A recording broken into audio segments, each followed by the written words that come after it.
Good evening and welcome. You're watching Left, Right and Centre. I'm Vishnu Shom. On the program tonight, the latest on what is being seen to be one of the most striking reverses in modern warfare. Ukraine's army, which was sustaining incredible losses, appears to have turned the tide on the Russians, capturing, some estimates say, as much as 6,000 square kilometers of territory in the east and in the south of the country. The pace at which this has happened, and it just about started since the beginning of this month, that's truly incredible. In fact, it's going to be studied for years to come. How has this happened? Are Russian forces truly on the run in the east of the country? Can Ukraine keep up with its offensive? Are their soldiers now tired, and are their logistics lines strained? What about Russia? Is this a tactical retreat? Pushed to a corner, how will Russia react? Is there even a possible threat of the use of nuclear weapons? Is this the beginning of the end of the war, or is this merely a new phase? So many questions. Let's try and get you an explainer on what the situation on the ground is, and also then try and explain to you what the Russian losses have been, because that's stupendous in a way of speak. And the question therefore being asked is, how long can they sustain this? Well, the astonishing speed of the Ukrainian counterattack in Ukraine has been so much that Ukraine has been able to regain, as I mentioned, 6,000 square kilometers of territory in a matter of days. In town after town that they've been recapturing, Ukrainian soldiers have been flying their flags. For Russia, the astounding reversal indicates that this is at best a tactical retreat, at worst a defeat in the east of the country, where they had spent many months gaining territory. That's now gone in days, the biggest single defeat since they were forced to withdraw from the north of Kiev, the Ukrainian capital. Now, on this map, the areas in the east and in the south are the areas that we are going to be actually looking at. So what we can now do is actually circle the Kharkiv area, and that's what we are going to be looking at very, very closely. This is all based on the Institute of the Study of War and what they've come out with. Now, here's a close-up of the area. You can see Kharkiv marked in red. These are the areas where the Ukrainian forces have advanced. The blue areas are territory that they have actually recaptured. This is the critical town of Kupiansk that they have recaptured, and they have now also recaptured Izium. It's taken the Russians earlier on a month to have captured Izium, but the Ukrainians have taken just a couple of days. So what does this all mean? Well, I think it also needs to be looked at in terms of the context of the Russian losses in the Ukraine war. Firstly, the disproportionate number of generals who've been killed. At least 8 generals have been killed on the field. The number of troops dead or injured estimated at 80,000 by the Pentagon. Military equipment destroyed or damaged, nearly 6,000 pieces. Of that, tanks destroyed or damaged or lost, more than 1,000. Armored vehicles destroyed, damaged or lost, 527. Infantry vehicles destroyed, damaged or lost, more than 1,100. Trucks, nearly 1,500. Naval ships destroyed, including a cruiser, 8. Aircraft lost, 53. Helicopters lost, 49. Now, these are fairly conservative numbers and don't take into account what has actually been taking place in the last couple of days. These numbers will be updated when that actually happens. So I'm going to introduce my panel at this stage. Jack Detch, the national security reporter at Foreign Policy, joins us. We've also got Brahma Chelani, the strategic affairs expert, and we've also got Ingrid Kim, a Russian journalist, and we've joined by 2 Ukrainian MPs as well, Solomia Bobrovska and Sviatoslav Yurash. I'd like to thank you all very much for being with us. Let me come to you first, Jack. What explains the pace of the Ukrainian advance? I think it's just the weakness of the Russian defenses. When talking to Ukrainian and American officials, what they saw as they approached these positions with wheeled offensive attacks, something that the Ukrainians didn't have on their arsenal on February 24th, were Rosguardia, police spetsnaz, people who had been trained up very, very quickly to fight and were prepared to fight. So instead of really facing a toe-to-toe battle here, the Ukrainians saw a lot of these folks just withdrawing from their lines, collapsing as they advanced, especially as the Russians couldn't really do a one-for-one and hold both sides of the battlefield in the midst of this southern advance that the Ukrainians have also been working on. So we've really seen just a collapse of these Russian forces, a collapse of Russian personnel, and it's going to be difficult to see how the Russians will be able to make up that ground until January as Putin begins that mobilization of over 130,000 more troops. And Jack, is that inevitable, that given the losses that they've sustained, Russia has to get into a conscription model? It could be so. I mean, certainly they've already announced the plans to mobilize 130,000 more folks. Putin, of course, and the Russian leadership have stepped aside from a general mobilization because this is very politically tricky. Yep. If they actually do declare a general mobilization, this steps away from being the special operation that the Kremlin has very carefully tailored and leans into more of a full-scale war, which could be politically costly for the Kremlin at home. So if Putin decides to do that, he has to weigh that very carefully against the needs of the Russian public and the possible backlash if more Russian troops are coming home in caskets. Jack, there's been talk about the attack on Kherson in the south for more than a month now, and of course it is happening. But is it just enough to say that, look, the Russians truly bought the Ukrainian ploy of getting them to redeploy their forces to the south of the country, abandon positions in the east, or make them weaker by moving forces down?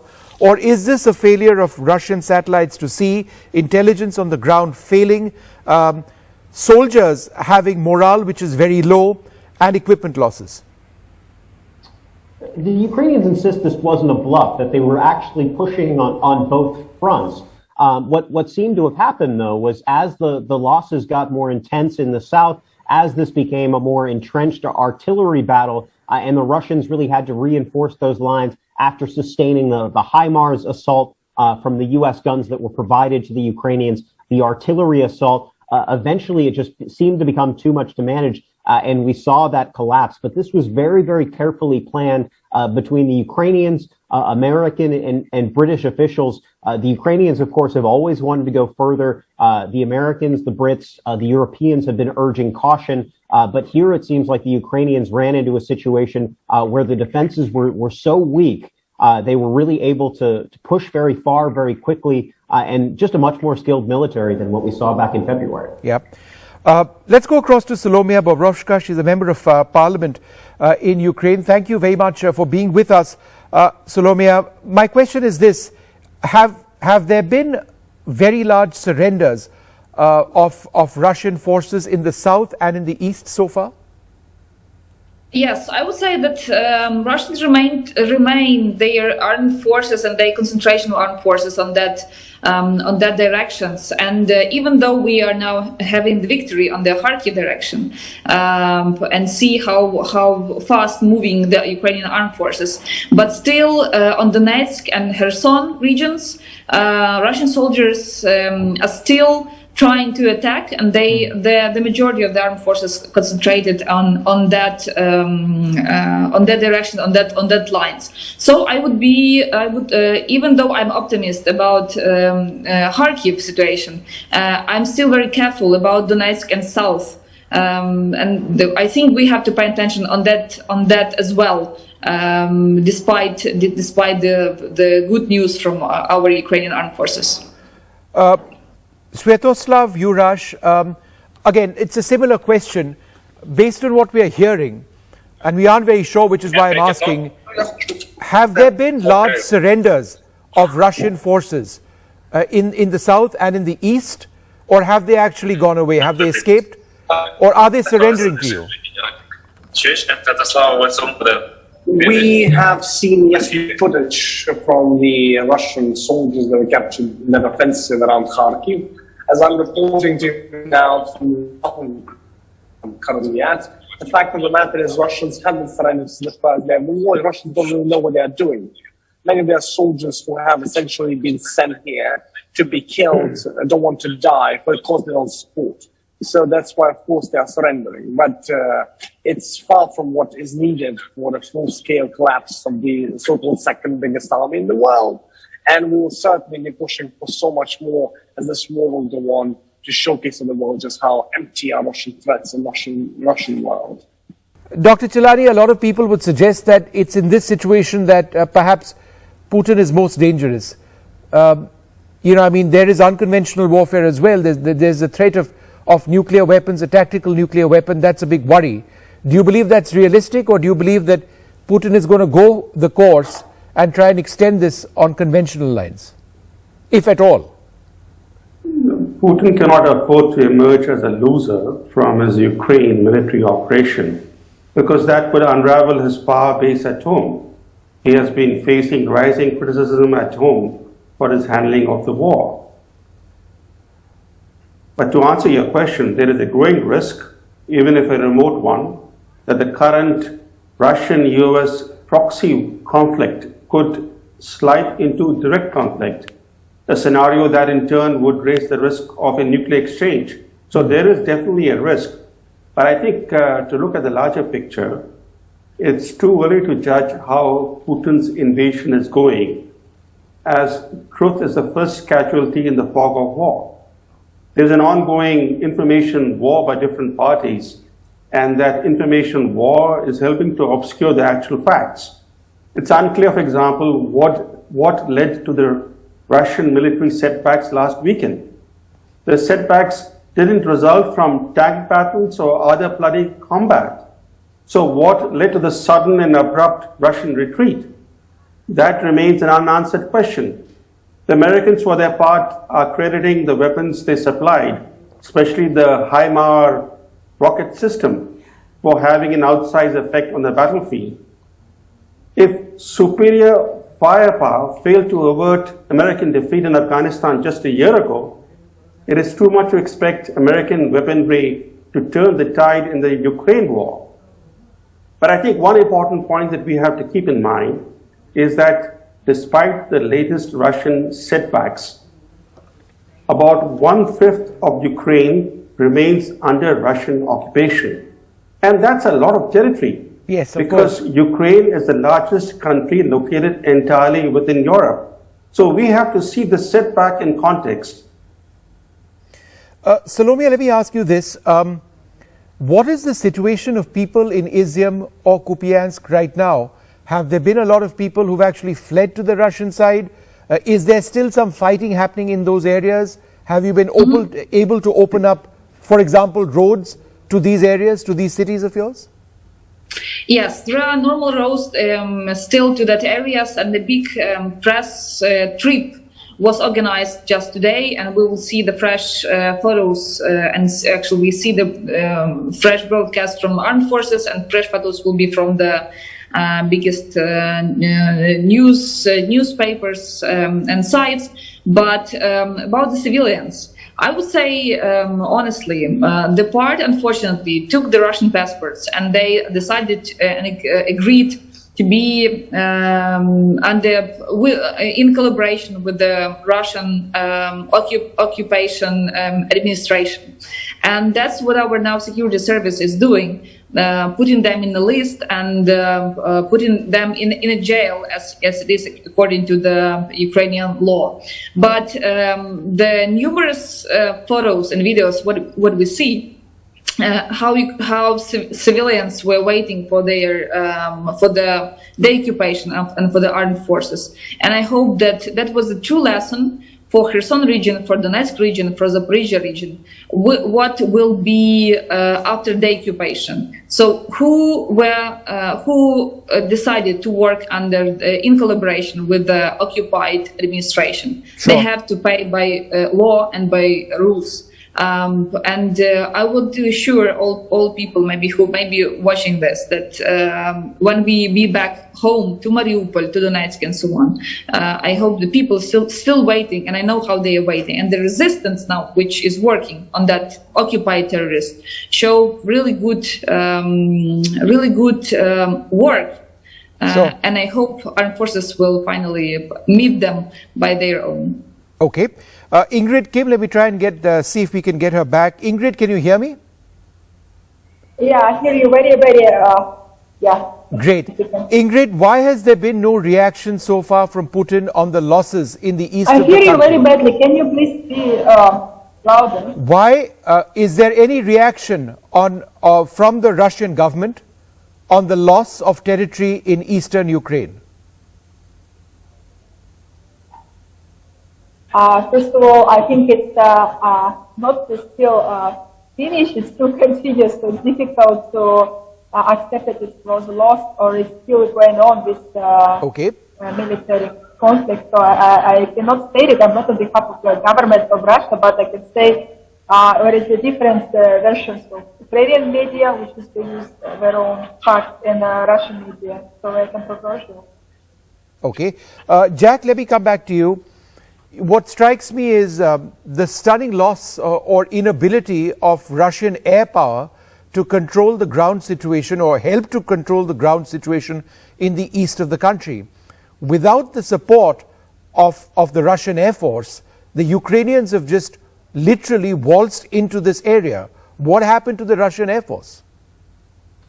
It's been one of the biggest mysteries of the war, Vishnu, from the perspective of Western and U.S. officials. It just seems that the command and control, as has fallen apart throughout the Russian military in this conflict, just hasn't been there for Russian air power. And so we've just seen it really take an absent role. Now, of course, this region abuts the Western Russian military district, which has significant firepower and presence in terms of S-300s and S-400s. So you would think it would be a more permissive area for those aircraft to operate, but we just haven't seen them present. And certainly that's just given the Ukrainians a tremendous leg up with the mobility that they have now, with the firepower that they have now, and with the skies not being a present factor here. The Ukrainians have just been able to roll through, as you said. Yeah. Mr. Yurash, do you believe that this is the beginning of the end of this conflict, or do you believe that this is a new phase of the conflict? It's too early to say that this is the beginning of the end. We have proven that against the Russians. We beat them around our capital when they made blatantly for the sea in the end of February.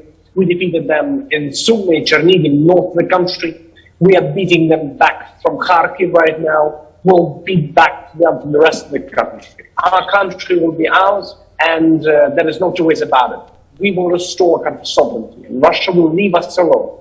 Whether it will do so willingly or forcefully, we will take our country back. Mr. Yurash, you know, we've spoken many times, including in Kiev in the past. I'm just trying to understand, what is the timeline? Is there a timeline which is realistically possible? Or do you believe that, this can stretch on indefinitely? The truth is, the answer to that lies in the Kremlin. As soon as Kremlin decides to leave us alone, to decide our own future, our own destiny, we will do so. The point is that we will fight on until Kremlin thinks that our country doesn't exist and thinks it can decide our future. That we disagree on, that we shall fight. And the point here is that basically, since our conversations back at that point, we have been fighting but on winning. And we shall be proving this time and time again. I am right now in the south of Ukraine, and believe me, here you will see many more surprises in the weeks and months to come. So again, we shall be proving the facts on the ground that we will choose our own destiny, and only us. Jack, there's obviously a lot of hype about certain weapon systems, and we know that, sometimes it's important not to get too attracted to funky new technology. But it has to be said that the HIMARS system has given the Ukrainians, it appears, a qualitative edge in targeting, something that they were unable to do in the face of very oppressive Russian artillery attacks for several months. How has this one combat system potentially changed the face of the war in some parts of Ukraine? Vishnu, I think it's the accuracy of this system, that it's able to fire high precision rounds into Russian positions, and the planning that Ukrainian and Western officials have done to map out Russian targets specifically linked to their supply and command and control centers. So they've been hitting top military officers. They've been hitting ammunition dumps in the south. Of course, the attacks on the military base in Crimea. This is specifically designed to degrade Russian capability to wage war. So we see them less capable, more isolated, less able to actually sustain the fight. And so as the Russians keep going against this Ukrainian onslaught, they're less capable and less capable going forward. Now, that's not a sort of a one-size-fits-all solution to the conflict here, because the Ukrainians are low on ammunition by their own account on this system. They're low on ammunition for the 152 Soviet-era artillery systems, which are just dwindling because a lot of those stocks are produced by the Russians themselves, and they need to get more of the 155 ammunition that's produced by NATO allies, but it's just not coming online fast enough. So even though we've seen these tremendous gains, the pressure is coming from the Ukrainians on Western officials, on the United States. They're in Washington right now, demanding more weapons and faster. Salomia, we've seen a couple of attacks by the Russians on power facilities in the Kharkiv area, large areas of your country are going through a blackout. And then there's the entire concern about the nuclear facilities in Zaporizhzhia. Is that a real concern that, a nuclear power plant, one of the largest in the world, could actually be targeted to devastating effect, and be that Russia is now going after your power infrastructure?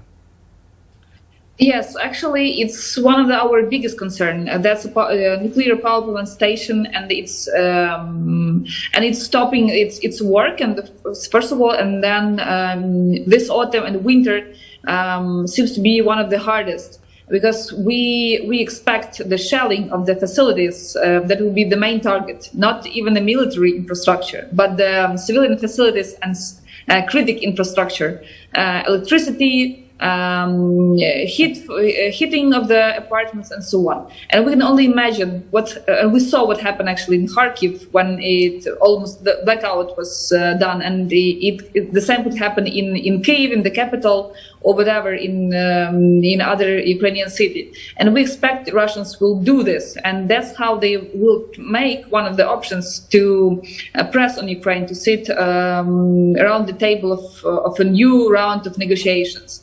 And actually, that would be one of the challenges, one of the threats to Ukraine. And of course, the Zaporizhzhia power plant station, we didn't hear actually from international organization their final report on what's going on the power plant station in Zaporizhzhia, in Enerhodar. Yeah. And we're afraid, even though it will be out of the electricity and stopped for 100%, we're afraid of the results of its stopping of its work. All right. Well, I'd like to thank you all very much for joining us. It's fascinating at one level how a much smaller military force has overcome the might of Russia. But the question marks still remain on how exactly this has happened. And I think to the question on whether this is a new chapter of this conflict or this is the beginning of the end, some would suggest that this is a new chapter because Russia may not have played its final cards. But it's quite clear that for Russia to regain this territory, which the Ukrainians have taken over, that's going to be extremely difficult given the state of their armed forces deployed on the ground. We'll take a short break. More coming up.